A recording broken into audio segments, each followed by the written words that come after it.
Chapter 2. "You know," said Lizard, "I don't see why I can't try teleporting us there." "You will," said Erica frankly. Lizard tilted his head, waiting for her to continue. After a moment, he prompted her. "Why is that?" asked Lizard. "Go ahead and try," said Erica. Lizard grabbed his key and his eyes began to glow. After a moment, he disappeared. However, everyone else was still where they had been. After another moment, he reappeared. "Maybe just one at a time," said Lizard with air quotes. He approached Lucas and picked him up. In a moment, Lizard vanished and Lucas fell onto the ground. Lizard reappeared as Lucas got up. "That's stupid," said Lizard. Lucas picked himself up and brushed the dirt off of his clothing. "Max Gray thought the same thing," said Erica.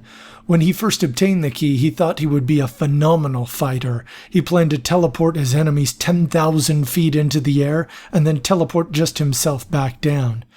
It obviously teleports my clothing, my pack, and my supplies," said Lizard in a frustrated tone. "Why wouldn't it teleport another person?" "All of the keys have limits," said Erica, "and using a key is never free. It takes something from you." "What did the key of origins take from you?" asked Lizard. Lucas raised an eyebrow in curiosity.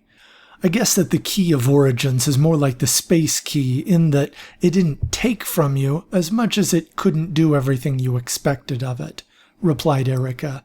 "I never felt like an expert on where things came from, but it would lead me to the next clue." "That's precisely how it worked with helping us track down the keys," agreed Lucas. "It led us from one to another. It seemed at times that the key had a will of its own, and that it had a larger purpose than just helping me," said Erica. She glanced over toward Victor for a moment. Lucas noticed, and after a moment he spoke up. "You were surprised to see Victor when we first approached you," said Lucas. Erica turned away and pretended as though she had not been looking at Victor. Lucas pressed the issue. "You've seen him before, haven't you?" Erica turned toward Lucas. It was clear she did not appreciate being analyzed. Victor was too far away to have heard them, and he seemed occupied in his conversation with Jennifer. "How could I possibly have seen him?" asked Erica as she attempted to shrug off the question. "He said himself that he came from a small compound in the future." "That didn't keep him out of your visions," said Lucas. Erica's eyes grew wide. "You've seen him too?" she whispered. Lucas nodded. "Not just me," he replied. "Jonathan and Stephanie have as well." Erica's eyes widened. "Really?" she asked. "I wonder if Aaron or Joshua ever did." "Probably," said Lucas. "Where do you think he's from?" whispered Erica. "I think he was being honest with us," said Lucas. "I asked him about our visions, and he seemed as surprised as we were." "Really?" asked Erica. Lucas nodded. "I would have thought that Stephanie could have provided more insight," said Lucas. "She has the key of prophecy after all." Erica looked at Stephanie. She walked by herself with her head down. She was obviously still upset after her conversation with Jonathan. Erica looked around and spotted Jonathan next to Kirana. They were silent, but it still surprised her to see them walking together. She turned back to Stephanie.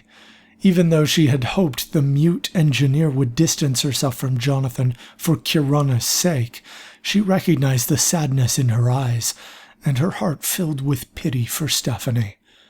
"Stephanie!" called Erica. She lifted her head slowly. Erica motioned for her to come and walk with her. She looked around as if confirming Erica were not speaking to someone else, even though she had been called by name. Finally, she approached and joined Erica, Lucas, and Lizard. "Lucas tells me that you have seen Victor Lee in some of your visions," said Erica. "Can you tell me? Have you seen his future?" Stephanie shook her head. She got out a pad of paper and a pencil. "Why?" scribbled Stephanie on her pad. "I have seen him at times when I used the key of origins," said Erica. "I always thought he represented the one that made the keys, But when I saw him, well, I don't know what to think." "Who made the divine keys?" wrote Stephanie. "There was a council that came before us," said Erica. "Peter believed that they made him, but I suppose you might have believed that we did." Stephanie nodded. "But Jennifer is from the original council?" asked Lucas. "Your guess is as good as mine," said Erica. "She can't remember what she ate this morning, let alone where she's from or where she got her key, although I was confident at least that the time key had not been left for us to uncover, as the other keys had been. And Peter welcomed her as a member of the council, correct?" asked Lucas. Erica nodded. "Peter was something like your Sig," said Erica. "He would have welcomed anyone." Stephanie waved her hand to get Erica's attention. Erica, Lucas, and Lizard turned to see what she had to say. "What is Aaron Pratt like?" she wrote. Erica pulled a lock of hair behind her ear as she pondered the question. "I really don't know how to describe Aaron Pratt," said Erica. "He is eccentric to the point that everyone thought he was senile. Everyone except for Peter. He would frequently lose his train of thought, but every now and then, among the incoherent ramblings, he said some profound things." "Did you ever ask him about Victor?" wrote Stephanie. Erica shook her head. "I never went to him if I could help it," said Erica. Her voice was laced with regret, even though in hindsight I probably should have. In his own way, he tried to warn me about Joshua Beckman and what would happen to Peter. Now that I'm thinking about it, I think he even tried to warn us about this destroyer. He talked about something cutting the moon and gluing it back together again. He talked about a land that was always dark and a land that was always light. Sometimes he talked about 3 traitors. Unfortunately, he always mixed it in with talking about his weak bladder or something crazy, so I avoided listening to him whenever I could. Stephanie thought about Erica's description. It seemed so ironic that critical information about the future was given to people who either could not speak or to whom no one would listen when they did. The thought was interrupted by an explosion some ways in the distance. "What was that?" asked Lizard. "I don't know," said Erica. "It wasn't the destroyer," said Lucas. "Yeah, I thought this was supposed to be the Golden Age," said Lizard. "Who told you that?" asked Erica. "I mean, I guess that the demon worshippers don't reign unchecked, but it's not utopia. And it seems our understanding of the famous Council of Nine was a bit idealized," said Lucas. "It wasn't when Peter was here," said Erica. "It really was a great force. We even had the backing of the FSA on international ventures. But the loss of Peter was a wound that not even Dr. Young could cure. None of them understood what the FSA was, but the words Dr. Young left a bitter flavor in everyone's mouth until they realized that she was talking about Dr. Timothy Young. "Lizard!" shouted Sig as he jogged toward them. "Can you give us an idea of what to expect?" "You bet," said Lizard as he gripped his key and vanished out of sight. Lizard teleported repeatedly, moving to spots he could see. It was not long before he spotted a cloud of smoke rising in the distance. He wanted to avoid getting too close. Obviously, he wanted to go unnoticed, but he also wanted to avoid teleporting into a fire. He used quick teleporting in combination with his scurrying speed as he quickly traversed the terrain. He was glad for the cover of pine trees, even though his teleportation was silent and there were no puffs of smoke or flashes of light as he imagined when he thought about what teleportation must be like before he acquired the space key. He quickly faded away from one place into another. It was actually perfect for scouting or for catching someone off guard. It took only a few moments before he approached a clearing. A group of 5 men in blue cloaks with black keys around their necks stood in the middle of the clearing. They were surrounded by about 24 men and women at whom they were pointing. It seemed as though they were using telekinesis to push and pull the people at will. The people around them seemed totally oblivious to their surroundings, and the cloaked men seemed focused on their targets. The scene immediately brought to memory Erica Kingsley's description of the puppeteer, one of the archdemon's hand that had the power of mind control. He looked carefully and noticed that every one of them had explosives strapped to them under their shirts and coats. These demon worshippers were not only holding hostages, but they were using them as weapons. Lizard clenched his fists angrily, but he knew that he needed to look near the explosion to determine what their goal was before doing anything. He teleported away and continued scurrying through the woods. It was only a minute before he arrived at a village. There were dozens of people putting food and weapons in a pile. It was obvious that the demon worshippers were using them to get supplies. There were tears running down the cheeks of women. Children screamed as they clung to their parents. Ultimately, none of that mattered. They had obviously determined that they had to give in to the demon worshippers' demands. Lizard shook his head angrily and teleported away. It was not long before he had blinked his way back to Sig and the others. "What do we have, Lizard?" asked Sig with a wide smile.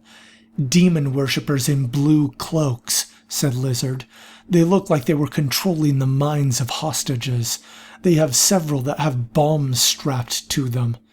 "That's William Fine's group," said Erica. "They had gone into hiding last I heard." "If I had to guess," said Lizard with air quotes, "I'd say they are preparing for something. They're forcing a village to give them a large amount of supplies." "I can tell that you want to go get them," said Erica, "but I would advise against it." "Why?" asked Lizard. "I can stop them."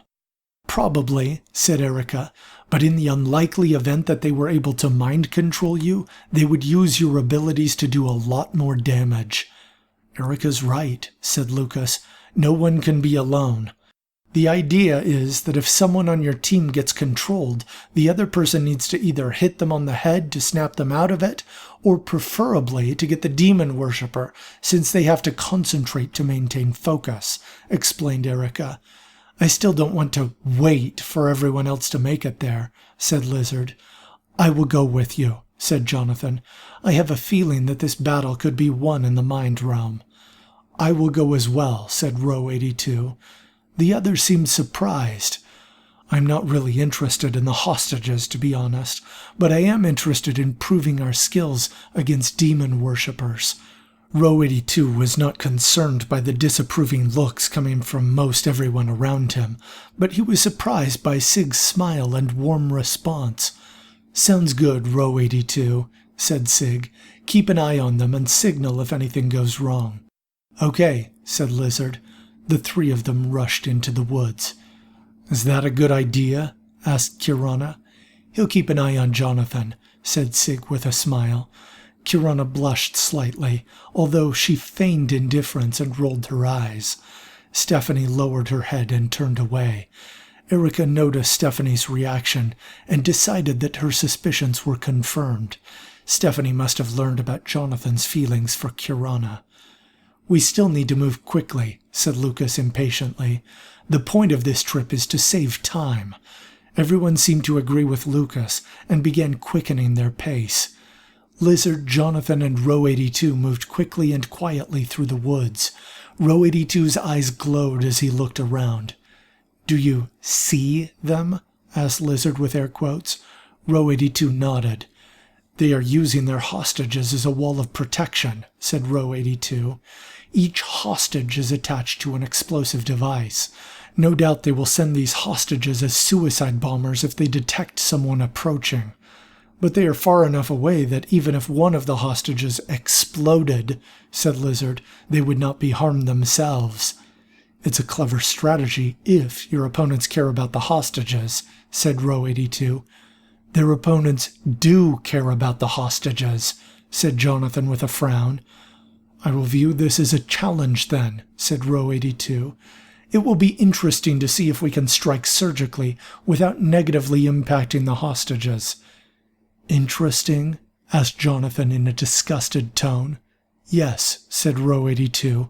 "But of course, if it comes to a choice between a key bearer and a hostage, I will kill the hostage. They are inferior." "They aren't inferior," said Jonathan angrily. They weren't chosen to bear divine keys, said Row 82, and they obviously did not have natural abilities that aided them in avoiding capture. We'll just have to ensure it doesn't come to that, Jonathan, said Lizard as they hurried toward the clearing. Jonathan was disgusted with the augment philosophy, beyond which Row 82 seemed unable to think. He could understand how Stephanie could have been convinced that he was the enemy. As his memory returned to Stephanie, he closed his eyes. He had no idea that Stephanie cared for him until she gave him advice on getting noticed by Kirana.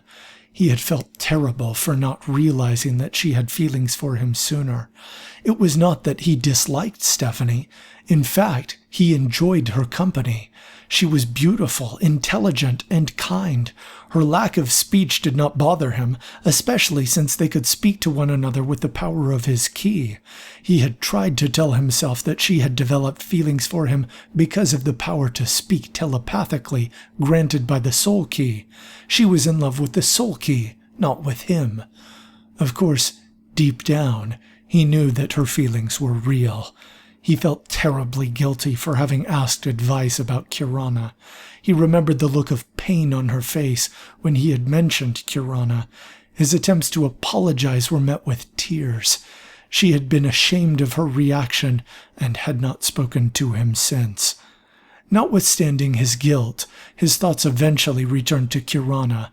He remembered that moment when she had broken into the blood shrine and elegantly spun around with her swords shining in the low light and her white cloak flowing behind her. No amount of guilt for hurting Stephanie's feelings could remove his love for Kirana. He rubbed his temples as he realized that no amount of resistance, indifference, or rejection had managed to change his opinion of Kirana, and wondered if his obsession were unhealthy. "Get your head out of the clouds," said Lizard. Jonathan shook his head and faced his tall friend. "We're almost there." He nodded in acknowledgement. "What's your strategy?" asked Jonathan. "I'd like to throw them off guard," replied Lizard with a smile. Row 82 gave a loud shriek. Jonathan and Lizard turned with a start. "Them," said Lizard with air quotes, "not us." "I threw them off guard too," said Row 82 with a hint of a smile. He was right. The demon worshippers sent a man with bombs strapped around his body rushing toward them. In a matter of moments, the man had torn off his coat and pulled out a detonator, preparing to kill himself and the three of them in a single explosion.